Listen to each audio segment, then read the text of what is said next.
YouTube recently announced that they are going to double the requirements in order for you to monetize your YouTube channel, and everybody across the internet is freaking out about this. But I'm here to tell you that not only is this ordeal not anywhere near as bad as everybody's making it sound, there is actually a silver lining that is going to impact your YouTube channel and your monetization in ways that are going to far surpass all of the things that everybody's freaking out about. Historically, YouTube required that you had to have 1,000 subscribers and 4,000 hours of public watch time in order to meet the threshold requirements for entering into the YouTube Partner Program and getting your content monetized. As a Shorts creator, you had to have the same 1,000 subscribers, but instead of earning the watch time, they focused more on the views. You had to earn 10 million views in the previous 90 days. This has now been updated to where if you are a long-form centric creator, you have to have the same 1,000 subscriber achievement, but now you have to have earned 8,000 hours of public watch time. They're calling it something else. They've updated that term. It's not public, it's qualified watch time. We can talk about the differences in that later. It's not a big deal. Just know that this qualified watch time is the exact same thing as public watch time that is earned on videos that are public. If it's unlisted or private, it doesn't count. If you deleted the video, that watch time doesn't count. If it's a Shorts video, that watch time does not count. There is still some nuance to this whole thing. We can talk about that in a different video because there is a lower threshold required for earning fan funding and super chats and things like that. But today we are talking solely about the revenue that you're going to be earning from AdSense. The big deal that everybody's really freaking out about is that they have effectively doubled these requirements for creators. But I want to take a look at what that difference actually means. So let's take a look at the board here. Now, generally speaking, a channel that has earned 4,000 hours of watch time is looking at having earned about $500 in revenue. I'm looking at these numbers on an average based on a CPM of $5 to $10 for every 1,000 views because generally speaking, that's what you can expect to see on YouTube once you're monetized. CPMs can vary wildly between channels. If you are a Minecraft content creator, you may earn CPMs in the 25 cents to 50 cents for every 1,000 views. If you are targeting a demographic with a much higher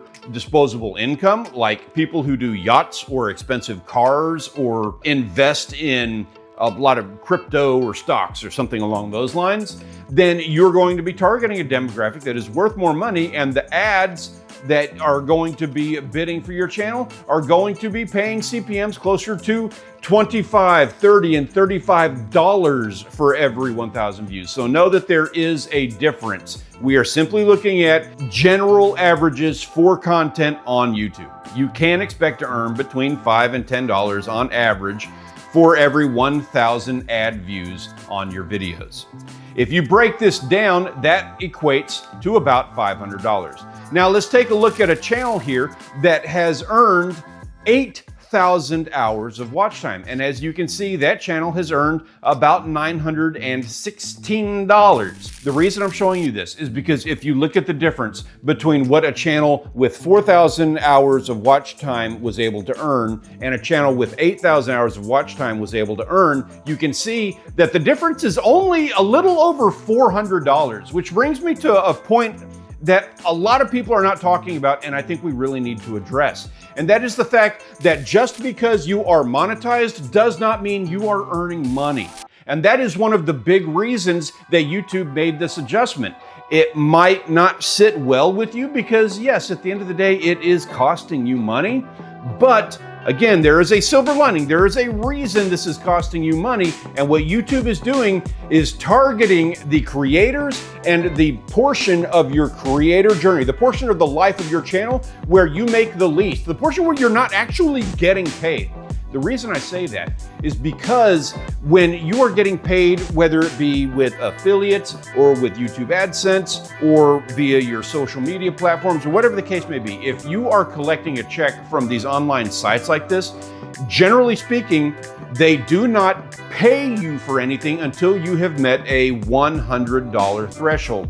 That is standard across the internet, and that is how it works for YouTube, which means that if you are earning $10 in a month, they're not going to cut you a check for $10 every single month. They are going to hold on to that check until you have earned $100. You have stockpiled $100 worth of revenue from all of your ads, and then they're going to cut you a check. That doesn't happen when you have 4,000 hours. If it took you 365 days to earn 4,000 hours of watch time and that garnered you $500, you're looking at getting a check once every couple of months.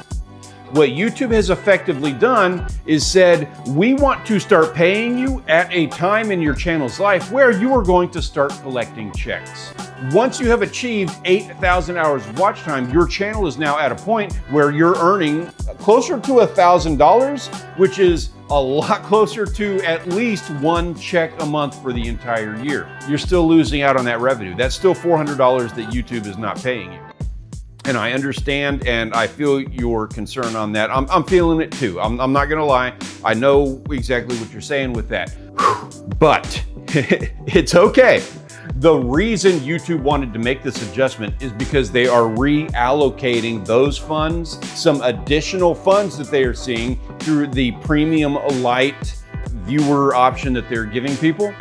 They are reallocating these funds to creators in the form of some kind of rewards program, some kind of bonus program that they mention in this update, but they haven't told us what those things are. They just give us a brief overview of the ideas that they're having and that they are working towards. The money that you earn off of a premium subscription view is worth more than the money that you would earn off a single view of an ad. YouTube is taking that money that you would be earning at a time when you are not getting a check, and they are reallocating it. They are handing that back right back to you once you are at a point where you're actually collecting checks, and they're going to give it back to you in the form of bonuses and higher revenue from the premium light version. That's exactly what they mentioned when they announced this, but everybody seems to be glossing over that part. Now, there is one other thing that is really the crux of this entire situation, and the part that's the hardest pill to swallow.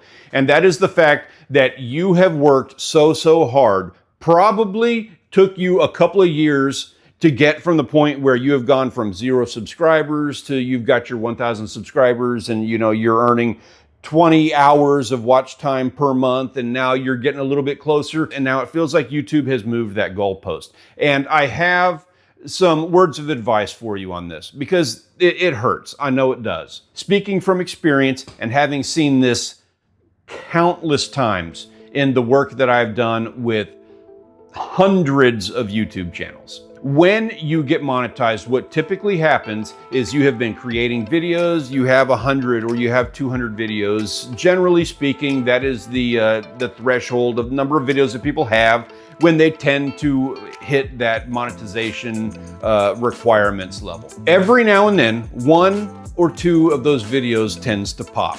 You're going to have what we call a channel driver video. It's a home run. It's one of those videos that is an outlier and just pops. The top 10% of the videos on your channel are going to drive 90% of the views and 90% of the watch time. You are going to have 1 or 2 videos that are going to take you to that threshold. And it really doesn't matter if the threshold is 4,000 hours or 8,000 hours. It doesn't matter if the threshold is 10 million views or 20 million views. You are basically going to create a single video, or maybe 2 or 3 videos, that are going to take you to that limit. What you need to do is simply focus on putting out content that aligns with everything else. It would align with making a video that can accomplish exactly that. You are only 1 video away from meeting all of these monetization requirements. You just need to make one that can earn 8,000 hours of watch time in 1 year.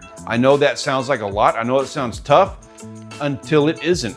Once it happens, you're going to look back on it and be like, oh, okay, I get it now. Furthermore, let me just say, in addition to this, one of the big things that I got from one of the conferences I went to, Mr. Beast, Jimmy Donaldson, was on stage, and he was talking about his content creation journey.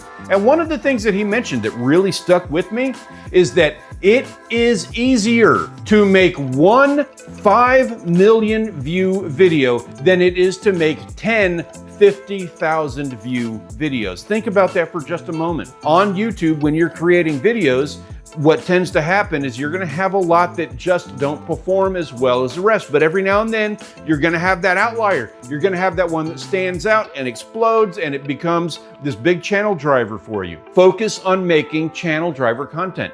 Focus on making that video that is worth 5 million views. And if you keep doing that consistently over the course of a year, you are going to create that one video that's going to stand out, and it's going to propel you right through that monetization requirement. I know that this is a tough announcement. And to be honest with you, I've been through the adpocalypse. I've been through the integration of shorts, which was its own mess, COPPA and Article 13, and all of these huge announcements that YouTube has made over the years, and everybody always freaks out about it. And I can tell you, this is one of the bigger ones that I've ever been privy to with YouTube announcements. On its surface, I absolutely see where everybody is stressing out about.